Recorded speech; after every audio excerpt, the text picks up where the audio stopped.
Thank you, viewers, for staying with us for this long. We move on to the next webinar, and the panel discussion will be on the future of corporate travel. Moderating the panel will be Dr. Abhijit Sarkar, Vice President and Country Head, Corporate Real Estate Admin and Infrastructure, Sher Khan. Welcome back, Abhijit, to our panels. You've been with us in OTM and BLTM. Thank you for joining in Reconnect, and I would hand over the panel to you now. Thank you so much, Labuni, for the introduction. And I take it over from here. Good afternoon and namaste to all the delegates out there. Uh, we all know how COVID has impacted the entire globe. And definitely, the world is never going to forget this pandemic for a long. We have seen that the impact has been really, significant in the economy, and certain sectors are really badly impacted. And one of the sectors that is impacted is really the hospital. So when we talk about travel industry, one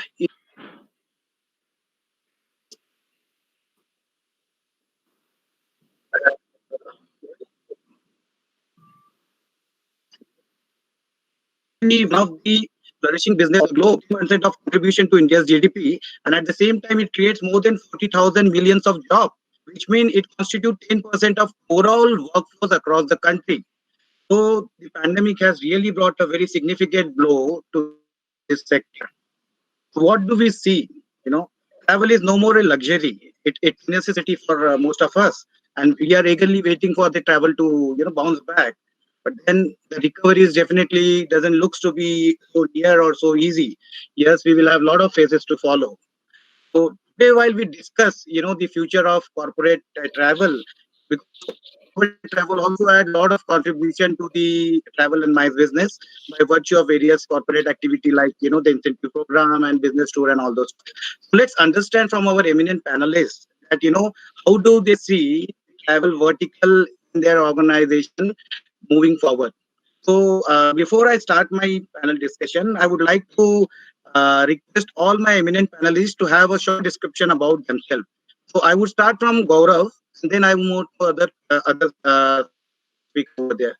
Gaurav, you first. Hey, thanks, Vijit, and I hope I'm quite audible. So yeah, good evening, everybody. Just a quick introduction about myself. My name is Gaurav Nagwekar, and I head the corporate travel for Reliance Industries. I've been with Reliance for almost 20 years now, and I've been quite instrumental in developing some strategic policies in terms of corporate travel. Uh, I have an experience of almost around 15 years with the business travel management, and have been quite administrative in developing and implementing the online booking tool and some compliance for the organization. Uh, I have also worked with travel management companies, and this helps me, or rather, gives me understanding of both world limitations, which helps me to draw best out of both worlds. So a small and quick introduction about myself. Yeah, that's about it. Coming to you, Prashant. Yeah, sorry about this. I just logged off. But introduce myself. I'm Prashant. I'm the CEO and founder of Travel Stop. Previously, I had Little Marketplace focused on Asia. Was funded by Jungle Ventures and Axel Partners. Travel Mob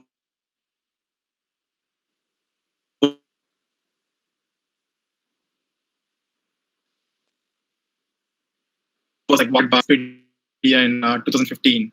Business travel and automate the expense management, starting with a high growth form and offers three core product features: travel expense and insights, perfect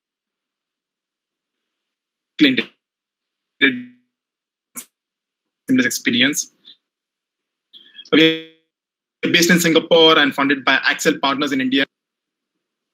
Hello.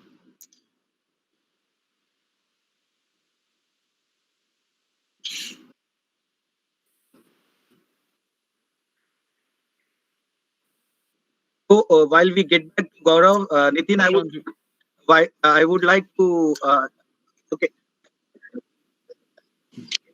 Prashant, are you through?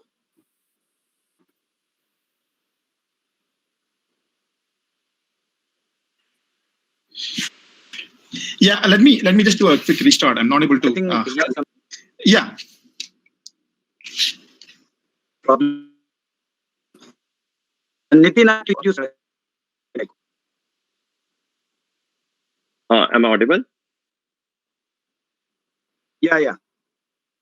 Okay. You're audible. Hello, everyone. I'm Nitin Narula, and I'm working with the housing.com, PropTiger, and Makan.com. It's a real estate online digital portal. And I'm associated with them from last 5 years. Being in real estate, we have immense travel across the country and international as well. Being in sales, we have lots of nice movement also. And I'm in the industry from last 13 years now. And, the headquarters is at Gurgaon. Yeah. Okay. Prashant, are you through or you have still something to talk about?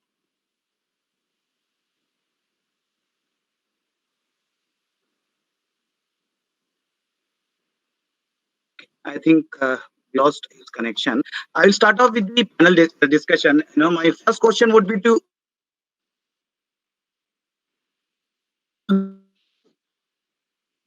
three list. Uh,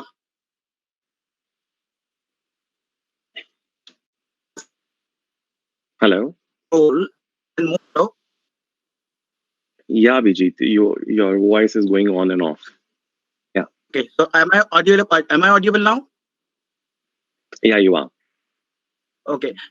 So what I was talking about is many of the organization based on the technology have really relooked at their travel vertical, and most of the organization now don't encourage much of the business travel, while it is very critical for few of the organizations. So from all three of you, what I would like to understand, as 2019 till March 2020, how you have seen the business travel of your organization being doing, and then post lockdown, when we have seen that government have started giving relaxation, and and the airports have started functional to an extent, whether you have really started your business travel, or you have started with some selected travel for your employees, or you are really keep it on hold for the directors.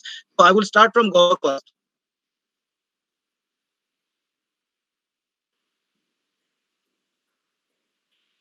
Yeah, Abhijit. So yes, coming to your question, I think 2019 was great, and nobody across the globe must have thought about COVID pandemic, and you know, I think we were all fit and fine till February end and first week of March, and then suddenly it has grown for months now.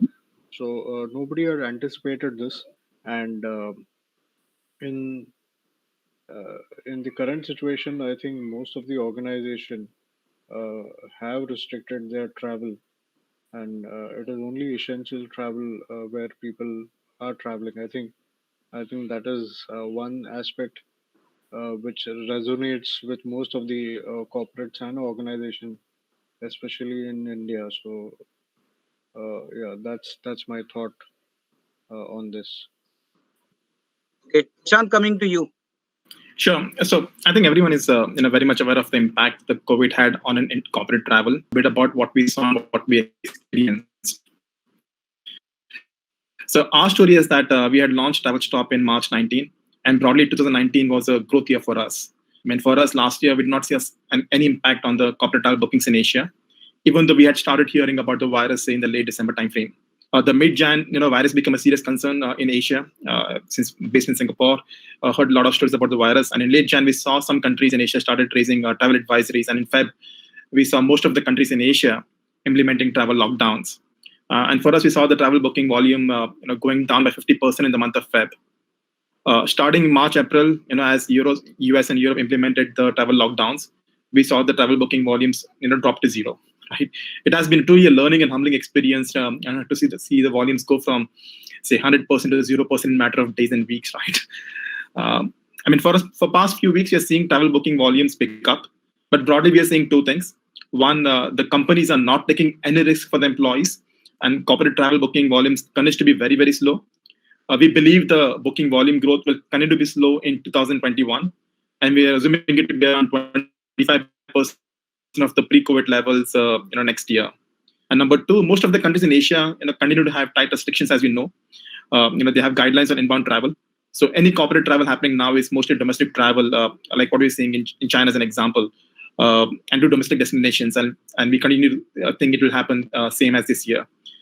So not much travel happening, but 25% for next year, and then we'll see how that goes from beyond. Thank you so much, Prashant. Nitin, your view on this?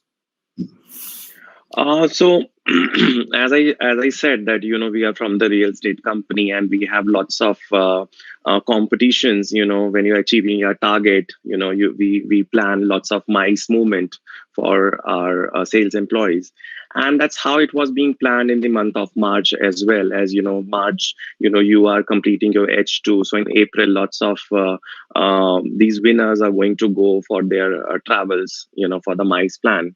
But I think in January, when we realized that the first case is being hit in India, in Kerala, and at that point of time, somewhere we realized that, now looking the population which we have in India, it is going to go, drastically ahead.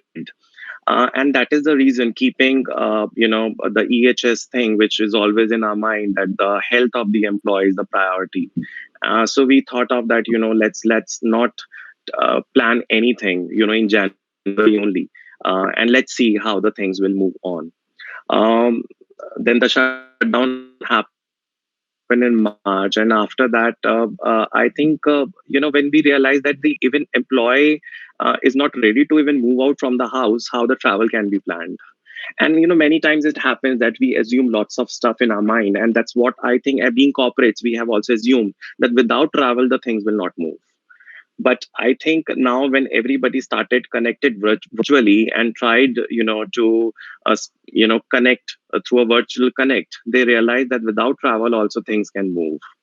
So I think this was somewhere a new normal, which we all are saying, and the travel, of course, has been landed, which Prashant has also mentioned, that all the cancellation happened, in a movement, and this is what had happened with us. And if we see now, I think, we have looking the health of our employees in mind. We are not opening the office as of now, and the travel, it just starting where it is critical, because it depends on corporate to corporate, that how critical is your travel for your business. So we it just picking a bit, 2 or 3 people have started traveling in other cities, but I really don't see that it will pick up till next year.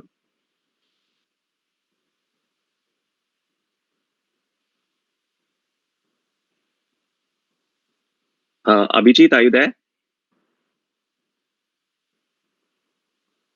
I think we lost. Prashant said that he has come and it has picked up. You able to hear him now?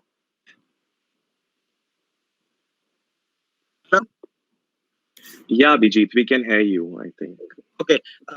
So now coming to Gaurav, as Prashant and Nitin has said that, though travel have gradually started picking up a bit, but not the masses, and definitely at least we will have to wait for 2021 to see how really it shapes up. Now my question to you is, Nitin also touched upon a point that people have now also realized that, things can happen without travel also, as the technology is emerging, and it was already prevailing, but we have never thought that we could really extensively use it and try to ensure that without travel also things can happen. So what is your say, when you talk about business of your organization as a group, what would be your long-term strategy, considering that in future travel cannot be eliminated completely, but do you think that, post COVID also, your organization will try to explore technology and somewhere or other the travel costs are going to come down? So what do you see? The operational cost in regards to travel are going to reduce or continue to remain the same? So, Abhijit, I think yes, Nitin had answered or touched upon on the point which you just mentioned, but I strongly feel about it that automation technology and digital transformation is something which has been a missed, at least in the travel industry, I would say, for over the years. And we have seen products. Uh, there are products in the market, but they are, I would say, a half-baked product, which has been causing an anguish.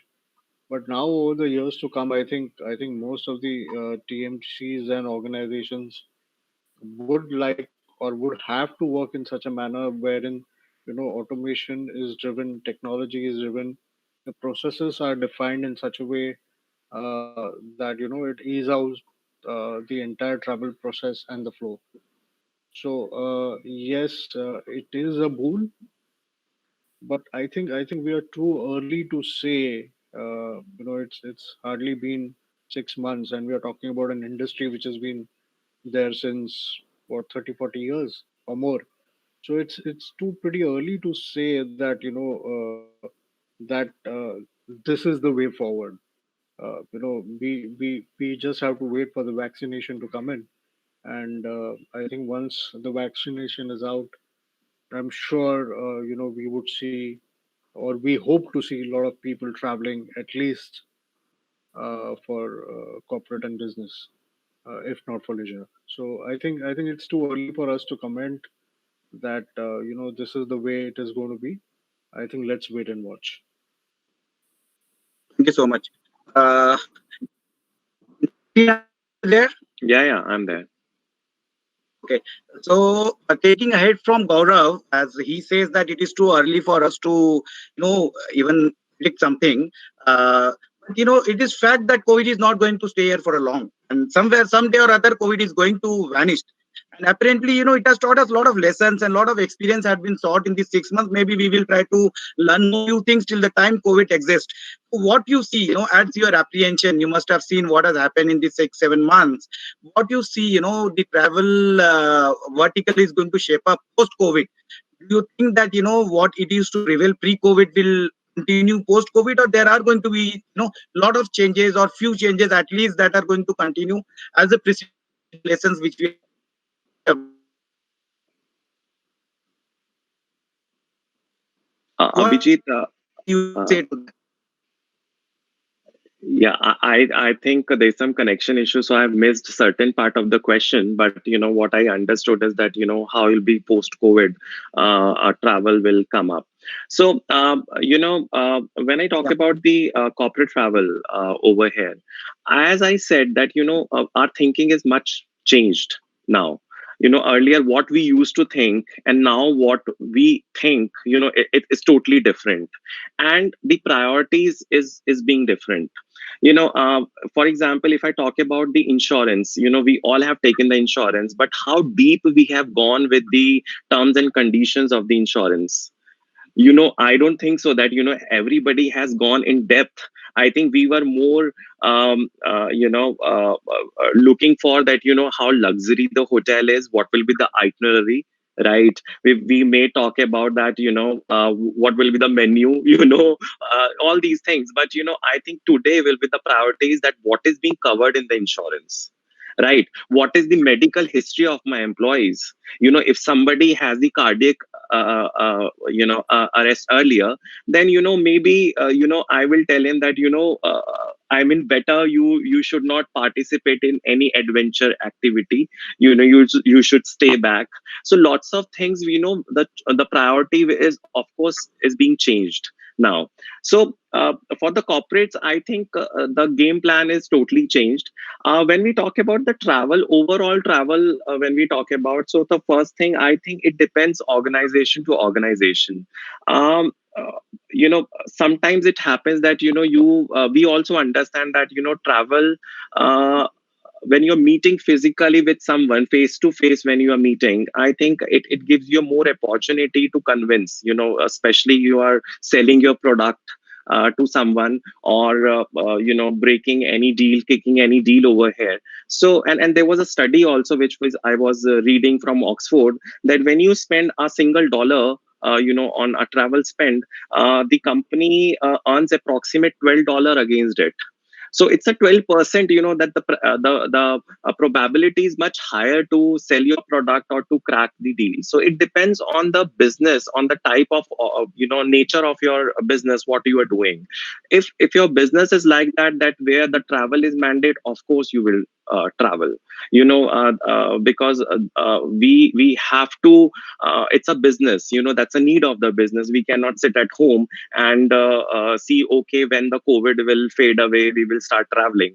So one parameter which I totally see, the nature of your business. So if I talk about my nature of business, some departments has a mandate travel and they will travel, and that's how I said that it has been already started. On the second parameter which I talk about is, I think as virtual connect is being explored and is being experienced, and we have realized that yes, things can move on through the virtual connect also. So obviously that will impact in future also, and a certain percentage of corporate travel will definitely go down, because organization will see that things can move on the virtual platform. The third parameter which I see is, I think when we talk about the economy of the country, I think earlier if I want to go to Thailand, I will prefer to take people to Goa now, because I want to give that economy boost to my country. Why should I give money to other country? So I think this is the again one of the parameter which I personally see, that I want to give more preference to domestic locations comparatively to the international location, and of course keeping the safety the health of my employee also. That will be much easier for me to handle like 200 people together, and in case some urgency is there, I know how to handle the stuff, the guidelines I know of the country very well. The third thing which I see, that the insurance, maybe we were spending less money on the insurance, that okay, what is the mandate, let's take the minimum one. But this time, whenever we'll travel, we will see the insurance, because that's the responsibility of the organization whenever we are planning any mice, any movement, any conference. So I think we will really look these things. And I think we will go for more luxury brand, because I think safety, as I mentioned, that will be the priority for us. So maybe earlier I was going with some local chains, but no, this time I will see that I want to go with some reputed, like maybe a Starwood or Hyatt, all these chains who really don't compromise on the health and the safety of the user. So I think these are the things which the mindset is totally changed when you plan any travel, especially in the corporate.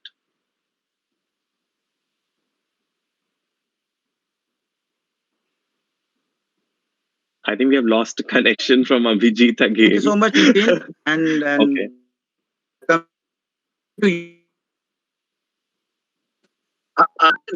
Okay. Abhijit, Now, you are not again, at least, audible. hello? Yeah, you're going on and off. Now, now, Uh, Yeah, it's fine. hello? yeah, it's better now. Okay. Okay. So coming to you, as Nitin touched upon a point that safety is going to be a paramount. And when we talk about safety, a process used to be prevailing earlier also, that most of the MNCs used to follow for most of their expats. That is called travel risk assessment. So pre-COVID, that was already prevailing. Then what you see the apprehension for this terminology, maybe during this phase, and post COVID, whether the term of travel risk assessment will definitely gain a significant importance, and it will become a part of organization compliance and diligence. So what did you say to that?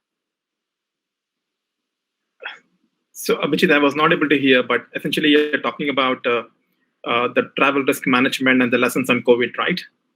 Uh, Correct, correct. right. Um, I mean, I think there are a few lessons that we have learned as part of the COVID, right? I mean, the first lesson obviously is the prioritization of resources, like what Nitin talked about, like the prioritization within the company.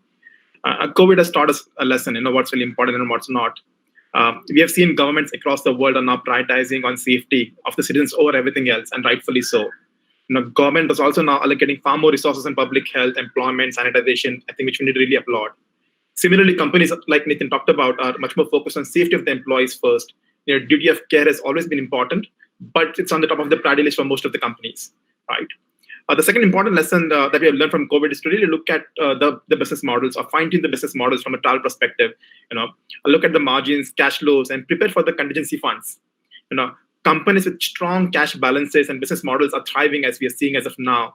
And the companies who are indulging in discounts or lower margins, or have cash players who take a lot, and very difficult for them to survive. So to me as a founder, I mean, I need to make sure that we have at least 1x, 2x the annual burn as a contingency funds going forward, because it's not the last time we'll be surprised by an event like COVID.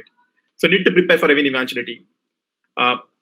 Similarly, I mean, the third important lesson is, for the companies to be agile. Like we have seen the governments who had past experience with a similar virus, SARS as an example, they reacted very early on, and the data will tell you that those countries are doing far better than the countries who reacted a bit late. Similarly, companies who were agile, who are flexible, and who reacted early on are doing far better as against the companies who reacted late to COVID. So being agile for all the organizations is really important going forward. And obviously, technology can help. Technology has always been a forefront in solving many of the problems we are facing today. And in the corporate travel world, we are already seeing significant shift happening towards contactless travel and safety for all. Be it the contactless check-ins in the hotels, or be it sanitization in the airport, or sanitizing the planes, be it pre-testing, for the COVID before you board the flight, or the apps like what we see in Singapore, where they trace all your movements and notify you if you come into contact with any known COVID patients. And there are wearable devices. The one that I constantly wear is this Aura Ring, which tells me about my heart rate. It tells me about my overall well-being. So to me, technology will help getting better in months to come. But to me, the most important point, is how do we leverage and adopt these technologies to make sure that the corporate travel becomes safer for all the employees. And if you look at Asia in general, where the 90% of the travel is unmanaged. So unmanaged travel is where the companies do not really have travel policy and preferred tools, and they tend to book on the business sides. And you'll see that in the current situation, when it really becomes important for these companies to make sure that the travel is safe, end to end, be it pre-trip, on-trip, and post-trip. Like Nitin talked about the insurance, multiple examples again. The companies in my mind should think about implementing smart cards or an expense management solution in the company. That will make sure that all the employees do cashless transactions are able to submit the claims digitally. Minimizing the risk of COVID infection, right? Other example is like the company should look at relook at the policies and make it much more flexible, so that it provides the flexibility to the employees to book as he feels safer on the part of the platform. So broadly, to summarize, I think the technology will currently evolve at a faster pace, but the more important is for us to think through the implementation and adoption of these new technologies and adopt modern tools and platforms to make sure that the corporate travel is safe for everyone.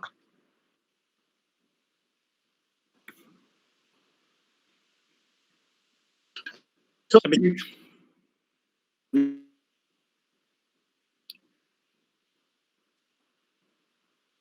think we again lost Abhijit.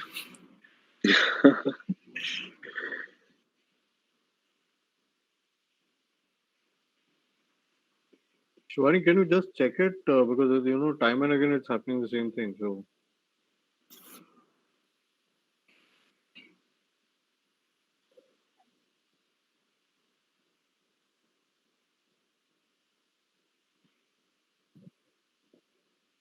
Shivani?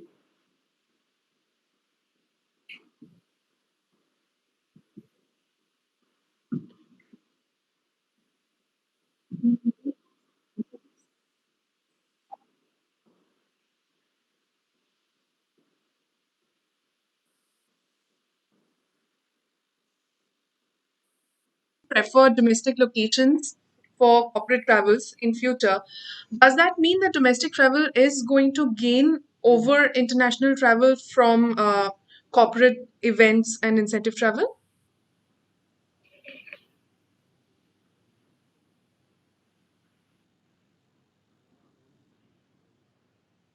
Hello, Nitin, am I audible?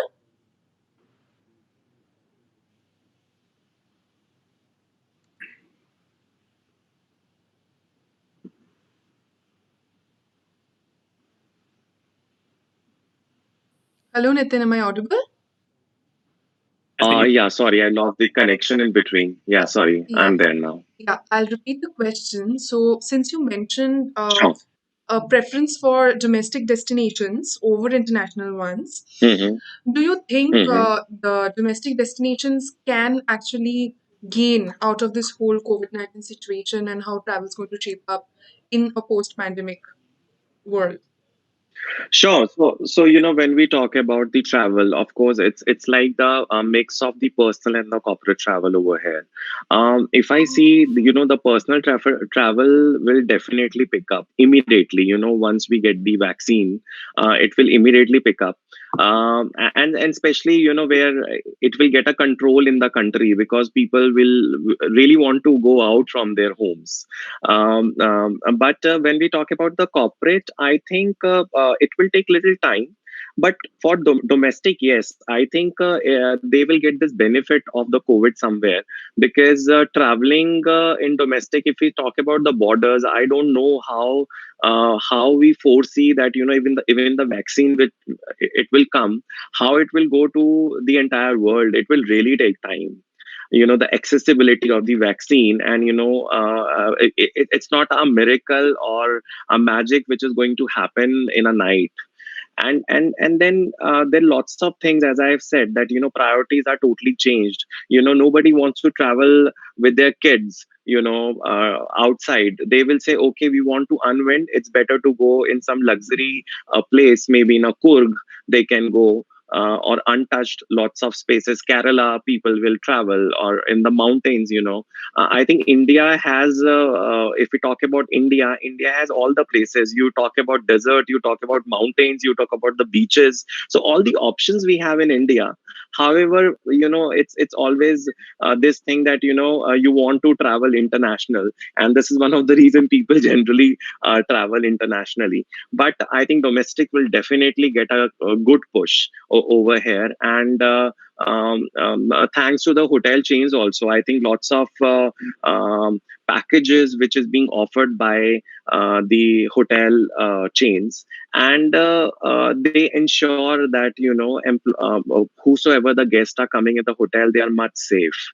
So the guidelines are being followed properly. Nitin, coming to you again, am I audible? Sure. Okay. So Yes, you now, are. my question to you is, normally, even the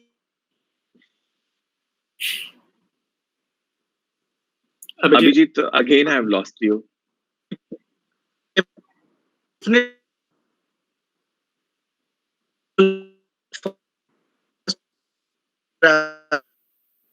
am I audible now?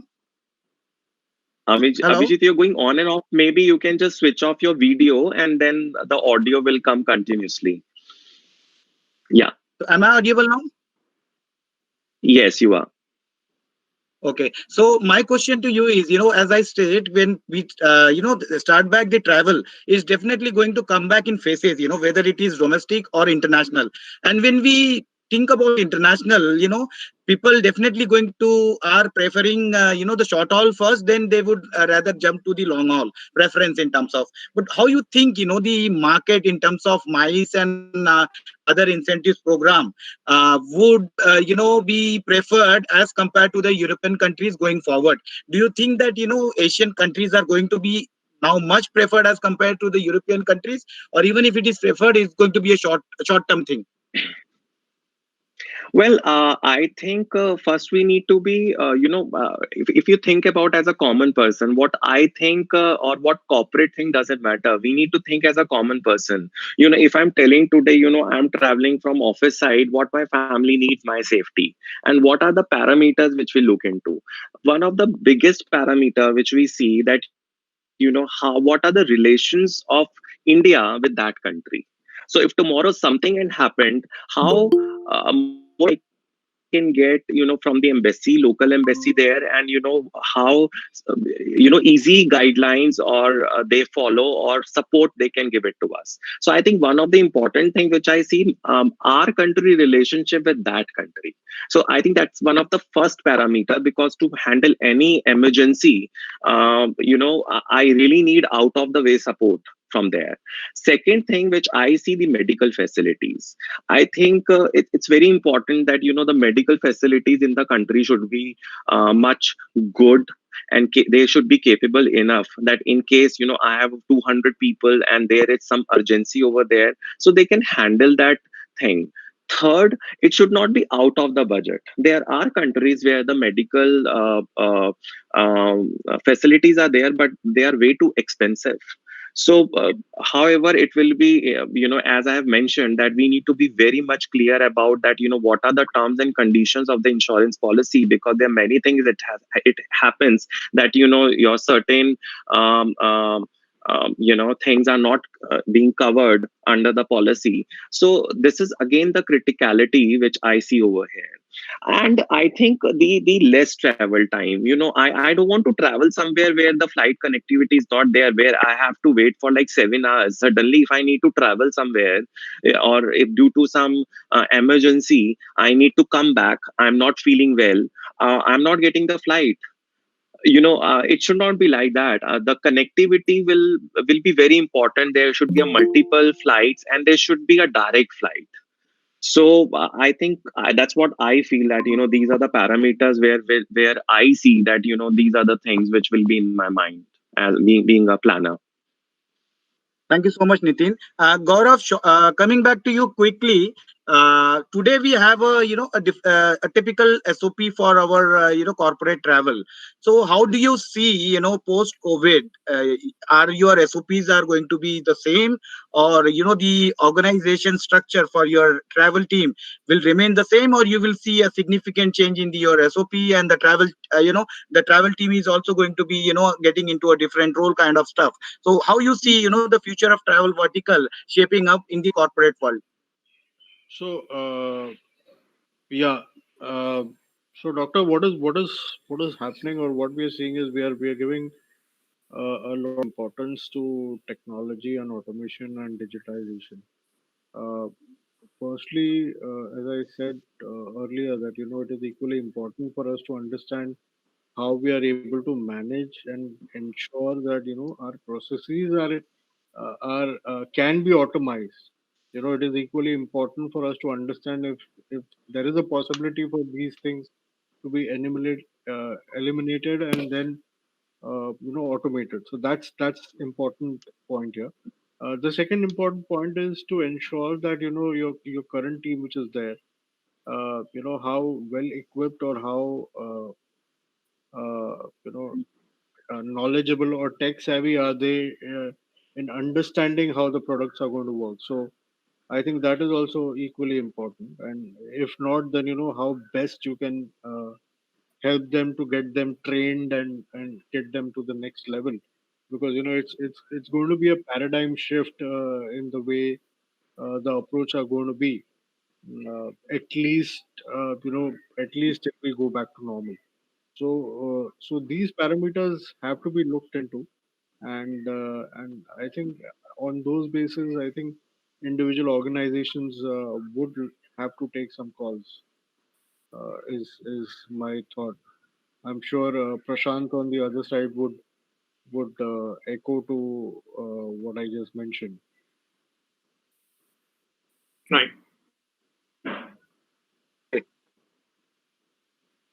Prashant, coming to you, today there is a fear everywhere, the fear of touch. fear of unknown. Fear of traveling, because if you travel, you fear of bringing back virus from somewhere overseas. So in such scenario, how do you feel that the mice or the incentives program looks like, coming back to the reinforcement? Because as of now, I think till a larger time these programs are on hold. So when do you think that most of the corporates could start even thinking of coming out with the incentives program? Right. So, I mean, for the incentive programs and when the corporate travel comes back, depends a lot on the safety measures required to be implemented on all travel points, right? Be it safety measures at the airport, sanitizing measures in hotels or trains, and it also depend a lot on when the vaccine is available and, like Nitin mentioned, distributed at scale and when the countries open up the borders. So, a lot of variables in place of now. At our end, like we talked about. We think the corporate travel will be at 25% the pre-COVID levels next year. And in our minds, travel should return in a phased manner, like starting with essential travel, which is happening now, the local day trips, possibly short-haul trips to the nearby destination, followed by the domestic travel, and lastly the international travel as the borders open up. Specifically, the MICE events, again, lot again depends on the safety of these events, big vaccinations or real-time testing at scale. But we're already seeing some countries running pilot events to learn from their experience. So as an example, in Singapore, starting from October 1st, the event organizers are allowed to pilot a MICE events up to 250 attendees, as long as they're able to demonstrate their ability to comply with the safety requirements. So I do think we're already moving forward in the right direction. But yeah, I mean, it's going to take some time. It's going to be slow. It's going to be a long haul. And like I said, it could be X percentage points of travel that we see next year. And then beyond that, as situation improves, but a lot depends on safety measures that should come up. Thank you so much. Coming back to you, Nitin, in my earlier mention, I have highlighted that travel is no more a luxury, and it's a necessity for most of us. And the wanderlust will definitely not end due to coronavirus. But yes, the desire might change, and the most aspect we know which is more critical in today's travel. What is your say to that? So because there is a major paradigm shift. So what is your say to that? Um, as I mentioned, I think when I am going, when I'm traveling, I'm trusting someone, with my health. So if I'm trusting someone, I have to, of course, I'm just doing the recce in the market that, with which brand I am going, what is their feedback. For example, if I would like to go, I have an option that, if there's a Taj and there's some local brand and Taj is like, maybe with like 10,000 per night and the other brand is with like 5,000, definitely I will go with Taj, because I know that trust which they have gained in the market, that they will not compromise on the safety and health aspect of any guest over here. So maybe I will travel less, but I think, travel with the brands now. I will choose, a trusted brand, I would say, over here. Um, uh, my travel will go down, but my spends will go up in terms of, I will go with the trusted brand, and I will go towards more of luxuries. Also, I would say that uh, I will spend little more amount on my insurance coverage, and maybe going with a better travel agent, who have better connects in the market, so in case of emergency, he can help me in a better way. So maybe he will charge certain management fees to do all that stuff, but definitely I will don't mind to pay that amount, a top up amount to him, but ensure that, in case of urgencies, in case of emergencies, I have a backup plan ready for me. Okay, so I was very excited, and I have still lot many questions, to be pushed back to you guys. But apparently, the time is up, and I definitely would like to conclude it with the final question to Gaurav. Gaurav, as per the various research report and World Tourism Organization panel of tourism experts, which says that the travel of the international tourism will definitely is expected to start somewhere by 2021, and maybe domestic is likely to be start by the end of this year. So my question to you, irrespective of this research and reports, do you feel that till the time COVID stands, are our employees really mentally prepared to travel, or what is their mindset, or they are least bothered? They are saying, so far we take care of hygiene and precaution, we don't care of traveling. So what is your say? You must be facing a lot of employees to this pretext.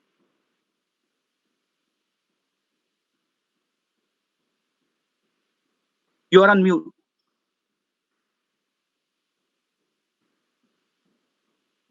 My apologies. I think, Doctor, it's very difficult to generalize this because it is it's from companies to companies, individual organizations to organization, and individual families and individual personnel. So I think it's a very individual call which everybody thinks through. And I think, as I mentioned earlier, I think it is very critical to see a ray of light of vaccination. I think once we know that there is a vaccination, we will see that people would be more eager or more confident to travel. uh, Having said that, I know for the fact that the airlines, the hotels, the cabs are doing their best to ensure that safety and hygiene are kept at the uttermost levels. But having said that, it's a thought process which an individual has in his mind, that whether or would he take a chance is the question which mingles around. I'm sure in everybody's mind. So I think unless we do not see a vaccination, I think most of the organization, most of the corporates would not want to drive this. Is again my personal thought. Yeah. Thank you so much, Gaurav, and it was really great interacting with all of you guys. Thank you, Gaurav. Thank you, Prashant. Thank you, Nitin. And although the time Thank was very you. short for such an elaborate discussion, but I really thank you guys for bringing out wonderful insights. And I'm sure the audience here would have got a lot of wonderful information from all of you guys. And over to you, Labuni, to take it over from here. Thank you so much. Thank you, panelists, for being with us here today. We hope to connect at a better time under better circumstances. Thank you, Shivani. Thank you so much. Thank you.